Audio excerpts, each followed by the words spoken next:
As the crowded restaurant buzzed with laughter and clinking glasses, a heated argument erupted at a nearby table. Alicia, an outspoken activist known for her fiery debates, challenged the moral compass of Colonel Nathan Huxley, a retired veteran seated with his family. Her words cut like daggers, reducing Nathan to silence under the weight of accusations. The room held its breath, judgment hanging thick in the air. No one could have anticipated the shocking twist that would leave everyone forever changed. The sun dipped low over the horizon, casting a warm, golden hue across the bustling streets. Inside the bistro, the hum of lively conversations mixed with the clinking of glasses and silverware. Families and friends filled the cozy restaurant, their laughter adding to the festive atmosphere. At a corner table, Alicia Monroe sat with her friends. Known for her sharp wit and unrelenting passion for justice, Alicia was the kind of person who didn't shy away from a confrontation when she felt it was needed. Across the room, Colonel Nathan Huxley sat surrounded by his family. A retired veteran in his early 60s, Nathan carried himself with quiet dignity, his decades of service etched into his posture. But tonight, he wasn't a soldier. He was a grandfather celebrating his granddaughter Emma's 10th birthday. Balloons floated above the table, and a small chocolate cake with pink frosting sat at the center. His wife, Margaret, sat beside him, her warm smile mirroring Emma's excitement. For a while, everything seemed perfect. It was an evening of laughter and light conversation. But perfection rarely lasts. Alicia, deep in animated conversation with her friends, suddenly caught a snippet of Nathan's voice from across the room. "The younger generation," he said, his tone reflective, "sometimes forgets the sacrifices that built the foundation they stand on." The words struck Alicia like a challenge. To her, it wasn't just a passing remark but a dismissal of the countless struggles endured by those who had been marginalized. Her jaw tightened and her friends noticed the shift in her demeanor. "Alicia, what's wrong?" one of them asked. She didn't answer immediately, her eyes fixed on Nathan. "It's people like that," she said, her voice measured but sharp, "who think they can rewrite history to suit their narrative." "What do you mean?" another friend asked. "I mean," Alicia said, standing up, "that someone needs to remind him not all sacrifices are noble." Her friends exchanged uneasy glances but didn't stop her. They had seen this side of her before, focused, resolute, and unwilling to let something slide. With purposeful strides, Alicia crossed the room. The click of her heels against the polished floor seemed louder than the conversations around her. The Huxley family looked up, startled by her sudden approach. "Excuse me," Alicia began, her voice steady but firm. "I couldn't help but overhear your conversation." Nathan glanced at her, his brow furrowing. "I'm sorry, ma'am. Do we know you?" "No," Alicia replied sharply, "but I feel compelled to say something. You talk about sacrifices, Colonel Huxley, but have you ever considered the sacrifices made by those on the other side of your wars? The innocent lives caught in the crossfire? Or do their sacrifices matter less because they weren't on the right side?" The room fell silent. Conversations halted, and all eyes turned toward the table. Margaret, sensing the tension, instinctively reached for Nathan's hand under the table. David and Sarah exchanged uneasy glances, their earlier joy replaced by discomfort. Emma, too young to grasp what was happening, looked up at her grandfather. Nathan took a deep breath. "I've served my country with honor," he said finally, his voice calm but resolute.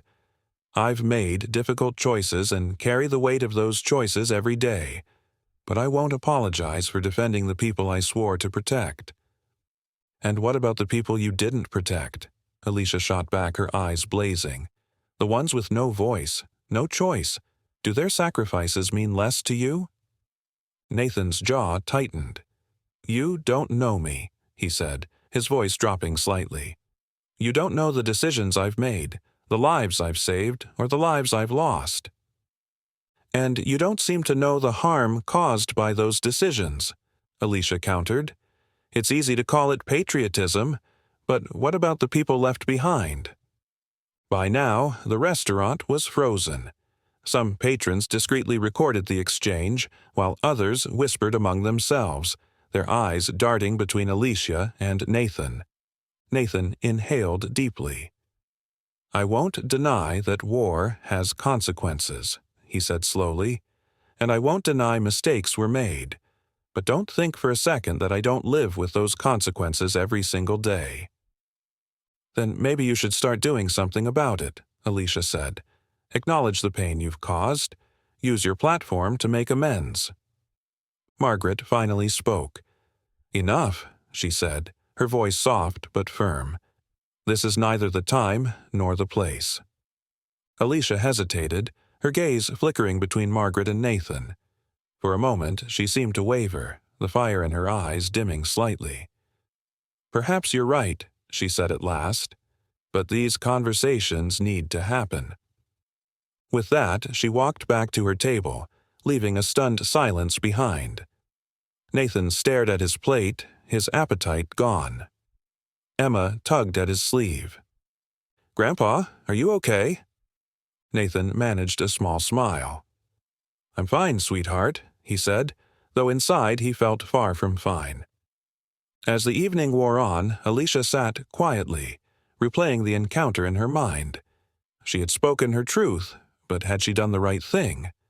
Meanwhile, Nathan grappled with her words, questioning choices he had long believed were justified.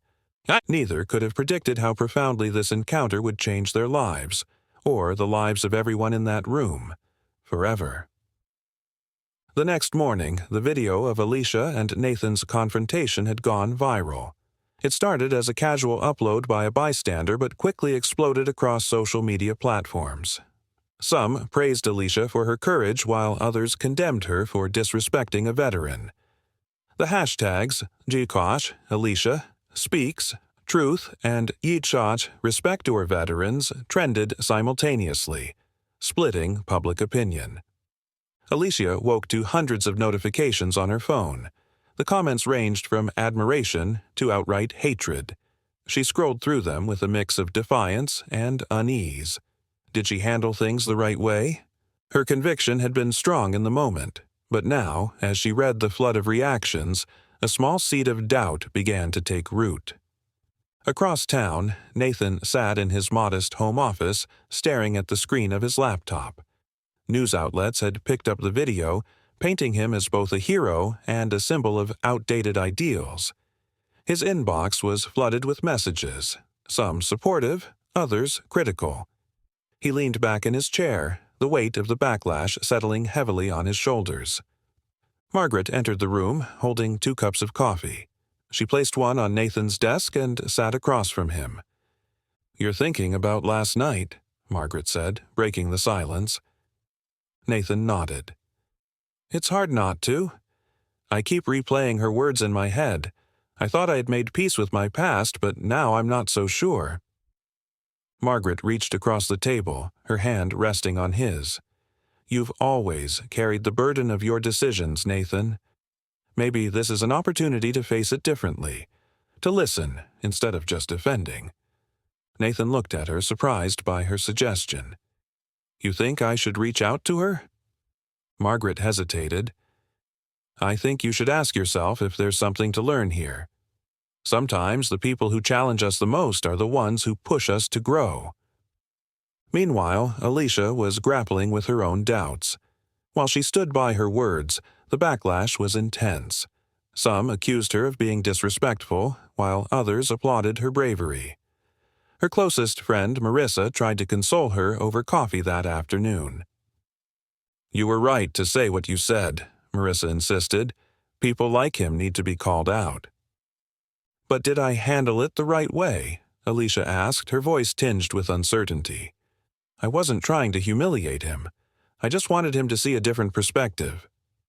"Maybe," Marissa said, stirring her latte thoughtfully. "But you have to admit, it's hard for people to see your point when they feel attacked." Alicia frowned, the words striking a nerve. Had she been too confrontational? Too quick to judge without fully understanding his story? As much as she hated to admit it, The thought lingered. Later that evening, as Alicia scrolled through her inbox, a message caught her eye. It was from Nathan. The subject line read, "A conversation." She hesitated, her finger hovering over the mouse. Curiosity and apprehension battled within her, but finally she clicked. The email was brief yet sincere. "Ms. Monroe, I've spent the day reflecting on our conversation. While I don't agree with everything you said, I can't deny that your words have made me question things I thought were settled. If you're willing, I'd like to meet and discuss this further. No cameras, no interruptions, just a conversation between two people with differing perspectives. Respectfully, Nathan Huxley." Alicia stared at the screen, her heart pounding. She hadn't expected this. Part of her wanted to ignore the message to avoid the emotional weight such a meeting would bring. But another part of her, the part that valued dialogue and change, felt compelled to accept. Her reply was short and to the point. "Mr. Huxley, I appreciate your message and would be willing to meet. Let me know when and where. Alicia Monroe." The meeting was arranged for a quiet coffee shop on the edge of town. When Alicia arrived, Nathan was already seated at a corner table, a steaming cup of coffee in front of him. He looked up as she approached, his expression unreadable. "Miss Monroe," he said, standing and extending a hand. "Nathan," she replied, shaking his hand firmly before taking a seat. For a moment, neither spoke, the silence stretching between them. It was Nathan who broke it. "Thank you for coming. I wasn't sure if you would." "I almost didn't," Alicia admitted, "but I realized that if I want people to hear me, I need to be willing to listen too." Nathan nodded, the tension in his shoulders easing slightly.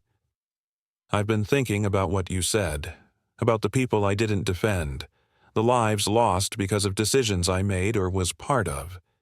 It's not something I've ignored, but maybe it's something I haven't faced fully either."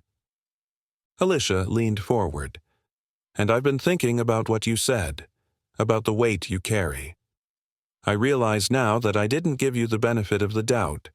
I judged you without understanding your story." The conversation unfolded slowly, cautiously at first, but soon their defenses began to lower. Nathan shared stories of his time in the military, moments of impossible choices and unbearable losses. Alicia listened, her initial anger giving way to a deeper understanding of the complexity of his experiences. In turn, Alicia shared her own perspective, the stories of people whose lives had been upended by war, the voices that often went unheard. Nathan listened, his heart heavy with the realization of the unintended consequences of his service. By the time they parted ways, the tension that had once defined their relationship had transformed into something else: respect. It wasn't agreement, not entirely, but it was a start. When Alicia returned home, she sat in silence, reflecting on the day. For the first time, she felt hope that change was possible, not just for Nathan, but for herself as well. And as Nathan drove home, he too felt a shift, a crack in the armor he had worn for so long. Neither of them knew what the future held, but for the first time, they were willing to find out together. In the days following their meeting, Alicia and Nathan found themselves navigating unfamiliar territory. Their conversation had left both unsettled yet introspective. It wasn't just a dialogue. It was a collision of two worlds that neither had fully understood until now. Alicia had spent her life advocating for those without a voice. Her work in grassroots organizations and human rights campaigns shaped her worldview. But this time, something felt different. Was she being fair? Could she truly understand the choices Nathan had made? Nathan, too, reflected more deeply than he had in years. For decades, he had carried the weight of his decisions as a soldier, compartmentalizing the pain and loss to move forward. Yet Alicia's words had peeled back layers of his defenses, forcing him to confront truths he had long buried. Margaret noticed the change in him immediately. Over breakfast, she set down her coffee and said, "You've been quieter than usual. What's on your mind?" I keep thinking about what Alicia said, Nathan admitted. She wasn't entirely wrong. There are things I've avoided thinking about, things I've justified because I had to. But now I'm wondering if there's more I could have done, more I can still do. Margaret reached across the table and squeezed his hand. It's never too late to make a difference. Maybe this is your chance to do something meaningful with the time you have now. Alicia was grappling with her own introspection. For all her confidence, she couldn't shake the feeling that she had been too quick to judge Nathan. She began researching his military career, reading about his missions and decisions. What she found surprised her. Nathan had been part of a mission that saved a village from being overrun by enemy forces. He defied orders to protect civilians, a choice that nearly cost him his career. Alicia read the accounts with growing respect. She still disagreed with the systems he represented, but she couldn't deny the humanity in his choices. Her closest confidant, Marissa, offered perspective. It's okay to see the good in someone without agreeing with everything they stand for, she said as they shared a bottle of wine. You can hold them accountable while also recognizing their humanity. But what does that look like in practice? Alicia asked. How do I engage with someone like Nathan without losing sight of what I'm fighting for? That's something only you can figure out, Marissa replied. But maybe the fact that you're asking these questions is a good start. Meanwhile, Nathan reached out to Thomas, a fellow veteran and close friend. Over coffee, Nathan shared his experience with Alicia. Thomas listened intently, his expression thoughtful. She sounds like she's got fire, Thomas said with a chuckle. The world needs people like that, those who speak up. She does, Nathan agreed, but she made me realize how much I've avoided dealing with. I've spent so much time defending my past that I haven't really examined it. The fact you're willing to do that now says a lot, Thomas said. It's not easy to face your flaws, but maybe this is your chance to do some good, not by erasing the past, but by learning from it. Nathan nodded. I want to bridge the gap. Use my experiences to help people understand, not just from my perspective, but hers too. In the weeks that followed, Nathan and Alicia corresponded more frequently. Their conversations, once tense, began to take on a different tone. They didn't always agree, but mutual respect allowed them to engage in meaningful dialogue. One evening, Nathan emailed Alicia with an idea. Ms. Monroe, I've been thinking about how we can take what we've started and turn it into something productive.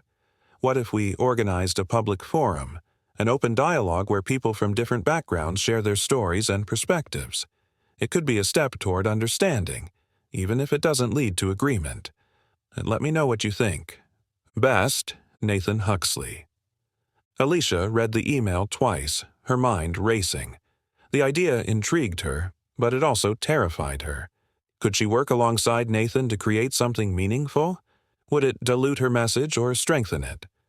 After a long moment, she hit reply. Nathan, thank you for reaching out with this idea. I'll admit, it's not something I would have considered before, but it has potential. Let's discuss the details and see where it leads. Alicia. The seeds of collaboration had been planted. For the first time, Alicia and Nathan found themselves working toward a shared goal, despite their differences. It was uncharted territory, but both felt a spark of hope that perhaps, together, they could create something that mattered. The dialogue between Alicia and Nathan was no longer just about their beliefs. It was about creating space for others to share their truths, to challenge and be challenged. As they began planning the forum, they realized their journey was just beginning. The public forum, an idea born from clashing ideologies, was rapidly taking shape. Alicia and Nathan, though cautious around each other, found themselves working together with surprising synergy. They both understood the importance of the event, not just for themselves, but for the community they hoped to engage. It was a chance to challenge assumptions, foster dialogue, and explore the complexities of truth and accountability. The venue was a modest community center, its walls adorned with local artwork. Rows of chairs faced a simple stage where a microphone and podium had been set up. It wasn't glamorous, but it was enough to serve the purpose. Alicia, ever the organizer, handled logistics with precision. She coordinated speakers, promoted the event online, and invited people from diverse backgrounds. "This isn't about picking sides," she told Nathan during a planning session. "It's about hearing voices we don't normally hear." Nathan reached out to his network of veterans and community leaders, convincing them to attend. Many were skeptical of Alicia and her reputation as an activist, but Nathan believed in the importance of this dialogue, even if it meant stepping outside his comfort zone. The day of the forum arrived, and the community center buzzed with energy. People from all walks of life had gathered: veterans in uniform, young activists with notebooks, and families curious to listen. The air was thick with anticipation, a palpable mix of hope and skepticism. Nathan stood at the back of the room, scanning the crowd. He spotted Alicia near the front, adjusting the microphone on the podium. She caught his eye and gave him a brief nod. It wasn't exactly friendship, but it was an acknowledgement of their shared purpose. Alicia stepped up to the podium first. She exuded her usual confidence, though there was a distinct weight to her tone. "We're here because conversations like this don't happen enough," she began. "Too often, we retreat to our corners, surround ourselves with people who think like us, and dismiss those who don't. But progress doesn't come from echo chambers. It comes from listening to the stories that make us uncomfortable." She stepped back, and Nathan took her place. His presence immediately commanded attention, his years of military service evident in the way he carried himself. "I've spent my life serving my country," Nathan said, "and like many of you, I've struggled to make sense of the choices I've made, the lives I've touched, and the lives I've lost. But what I've come to realize is that accountability doesn't mean erasing the past. It means learning from it and finding ways to do better." The room fell silent as his words resonated with the crowd. What followed were personal testimonies from people on all sides. A refugee recounted fleeing her war-torn home, her voice breaking as she described the scars left behind. A veteran shared the moral dilemmas he faced on the battlefield, his hands trembling as he spoke of decisions that haunted him to this day. One speaker, an elderly woman named Clara, shared a story that brought the room to tears. Her son, a soldier, had died in combat. "I blamed everyone," she admitted. "But over time, I realized that blame wasn't helping me heal. What I needed was understanding, and events like this give us the chance to find it." As the stories unfolded, Alicia and Nathan were deeply moved. It wasn't just the content of the testimonies, but the courage it took to share them. For the first time, they saw the impact of their efforts. A room filled with people who were listening, learning, and connecting in ways they hadn't anticipated. During a break, Alicia and Nathan stood near the refreshment table, watching the attendees mingle. "You were right about this," Alicia said quietly. "Creating space for these stories is more powerful than I expected." Nathan nodded. "And you were right about something else, about the importance of hearing voices that challenge us. It's not easy, but it's necessary." The event concluded with an open discussion, giving attendees the chance to ask questions and share reflections. The dialogue was tense at times, but it was also honest and raw. People who had entered the room as strangers left with a deeper understanding of each other. As the crowd began to disperse, a young woman approached Alicia and Nathan. Her voice trembled as she said, "Thank you for this. It's the first time I felt like my story mattered." Alicia and Nathan exchanged a glance, a shared sense of accomplishment passing between them. For all their differences, they had created something meaningful together. Later that evening, as they packed up chairs and equipment, Alicia turned to Nathan. "This doesn't mean we're always going to agree," she said, her tone teasing but sincere. Nathan smiled. "I wouldn't expect anything less." They shook hands, a gesture that carried more weight than either could fully articulate. It wasn't just a sign of mutual respect. It was a promise to keep the dialogue going. As they parted ways, both felt a sense of hope they hadn't experienced in years. The forum had been just the beginning, a small but significant step toward a future where conversations like this were the norm, not the exception. The ripples of the event began to spread. Stories were shared, connections were made, and for the first time, Alicia and Nathan felt the power of what could happen when two opposing forces came together to create something larger than themselves. The days following the forum were a whirlwind of activity. Social media was abuzz with posts, photos, and videos from the event. Stories of the speakers and their powerful testimonies were shared widely, sparking conversations far beyond the walls of the community center. Some praised the event as a groundbreaking step toward understanding, while others criticized it as overly idealistic. But one thing was clear: the forum had struck a chord. For Alicia and Nathan, the aftermath was both rewarding and challenging. Alicia found herself flooded with messages, some from people thanking her for creating a space for dialogue, others asking if there would be more events like it. She was heartened by the positive responses, but also felt the weight of the responsibility that came with them. For every message of praise, there were also critiques, some constructive and others deeply personal. "You opened a door, Alicia," Marissa said during one of their late-night brainstorming sessions. "Now, people are expecting you to keep it open."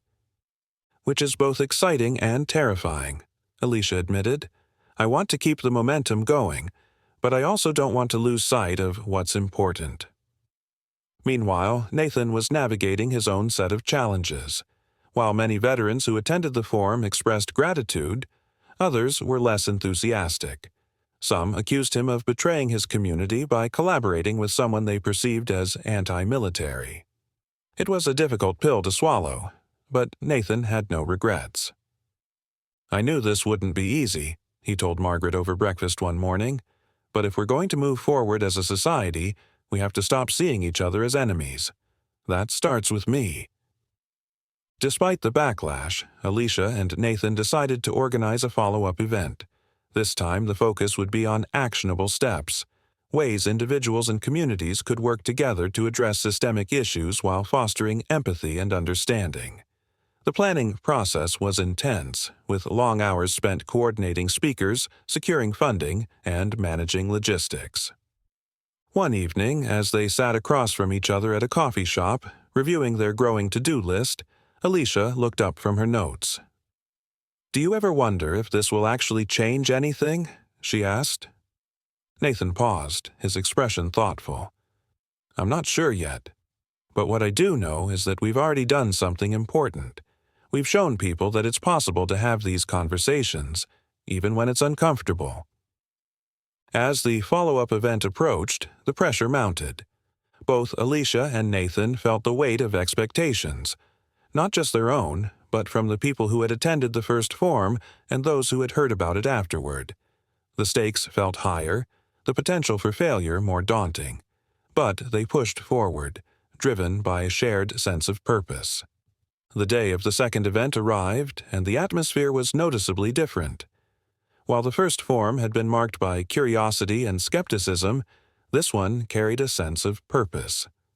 Attendees came prepared not just to listen, but to participate, to engage in discussions about solutions and to take concrete steps toward change. Alicia opened the event with a brief speech, her words measured but passionate. "We're not here to solve every problem," she said, "but we are here to start, to ask the questions that matter and to work together on finding answers." Nathan followed, his tone reflective but firm. "I've spent much of my life trying to protect people," he said, "but I've come to realize that protection isn't just about defense. It's about creating a world where people don't need to be defended in the first place." The audience erupted into applause, the sincerity of his words resonating deeply. The event featured breakout sessions on topics ranging from policy reform to community-building initiatives. Participants were encouraged to share their own experiences and brainstorm practical solutions. The discussions were lively, sometimes heated, but always rooted in a desire to create change. During one session, a young man named Carlos spoke up. He shared his experiences growing up in a neighborhood heavily impacted by violence and systemic neglect. "I used to think no one cared," he said, "but hearing all of you, seeing what you're trying to do, it gives me hope." His words were met with nods and murmurs of agreement.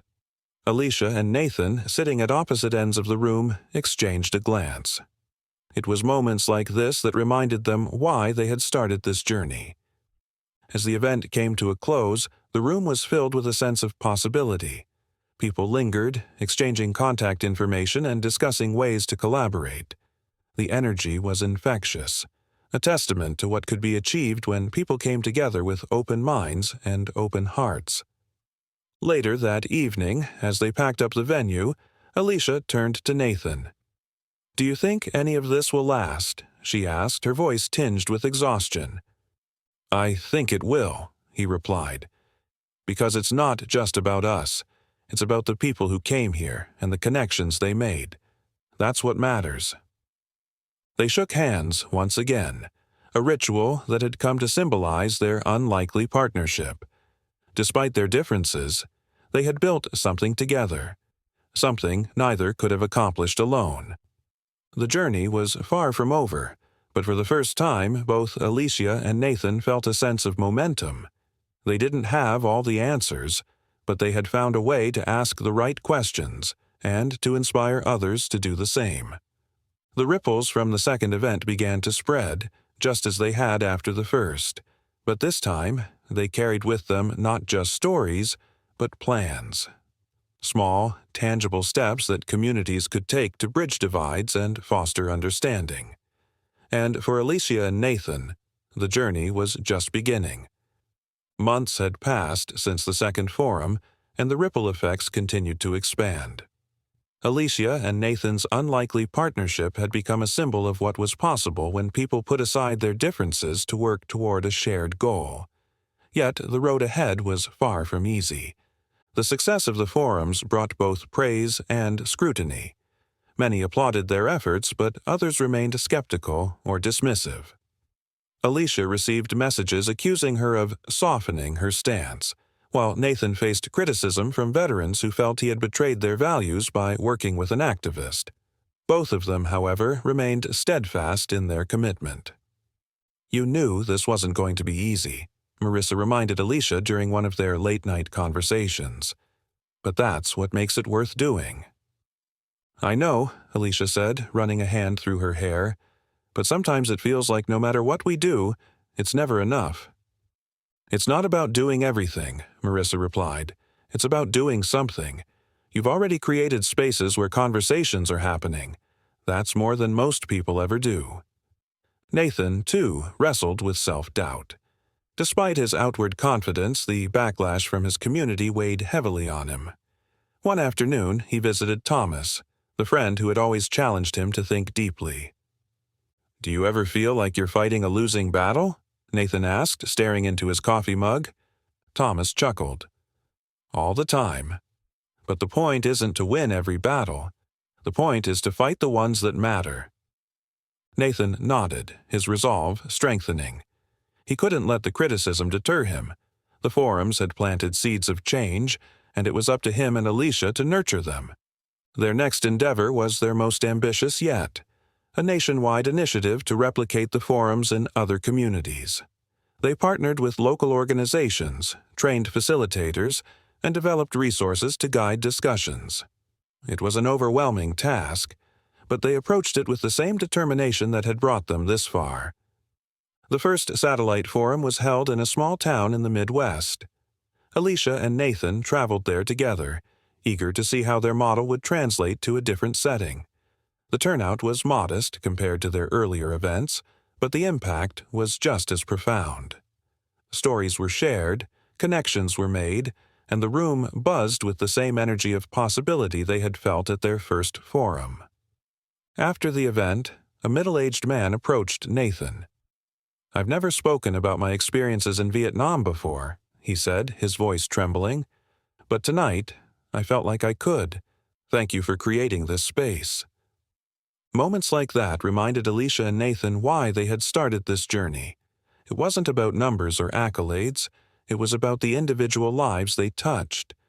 As the initiative grew, so did their partnership.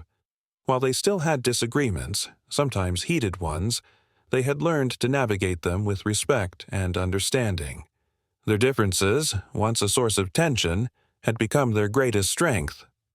One evening, as they sat in a quiet hotel lobby after another successful forum, Alicia turned to Nathan. "Did you ever think we'd get this far?" she asked. Nathan smiled. "Honestly? No. But I'm glad we did." "Me too," Alicia said, her voice soft. "It's strange, isn't it? How this all started with an argument in a restaurant." Nathan chuckled. "Strange, but fitting. Sometimes the best things come from the most unlikely beginnings." As their initiative continued to expand, Alicia and Nathan began to see the broader impact of their work. Communities that had long been divided were finding ways to come together. Policies were being reconsidered, and new partnerships were forming. The forums were no longer just events. They were movements. On the anniversary of their first forum, they returned to the community center where it all began. The room was empty, the chairs neatly stacked against the walls, but the memories were vivid. "It feels like a lifetime ago," Alicia said, her voice echoing in the quiet space. Nathan nodded. "It does, but look at what's come from it." They stood in silence for a moment, reflecting on the journey they had shared. It hadn't been easy, and challenges remained, but they had made a difference. And that was enough. As they turned to leave, Alicia paused. "Do you think it's possible to really change the world?" Nathan smiled, his expression thoughtful. "I think we already have. Maybe not the whole world, but someone's world. And that's a start." They walked out of the community center together, the evening air cool and crisp. For Alicia and Nathan, the journey was far from over, but they faced it with the knowledge that change, no matter how small, was always worth pursuing. And as they disappeared into the night, the seeds they had planted continued to grow, carried forward by the people whose lives they had touched. The story of Alicia and Nathan wasn't just about bridging divides. It was about the power of human connection, the courage to have difficult conversations, and the belief that even the most unlikely partnerships could change the world, one story at a time.